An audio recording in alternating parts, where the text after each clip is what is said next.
นี่มาดูอะไรนะเชลาโต้อัลต้าสมูทดูว่าจะอัลต้าสมูทหรือเปล่า อันนี้ซื้อมาจากของโคเลยนะตอนลดราคาลดไป 50%อยู่ที่แค่6 เหรียญกว่าเองมาดูอัลต้าสมูทไหมนี่ของรสอะไรวะเนี่ยพิทาชิโอ เป็นวานิลลาว านิลลาพิทาชิโอเหรออ่ะใช่มาดูกัน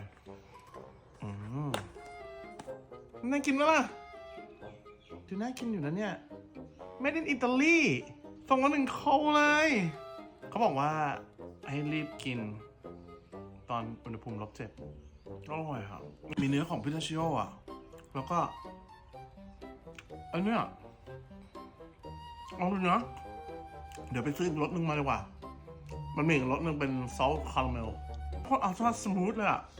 อัลตร้าสมูทเลยจริงๆอ่ะดีอ่ะยังลดราคาอยู่ปะวะไปซื้อเพิ่มดีกว่าที่โคนะใครซื้อทันฝากซิมมันอื่นด้วย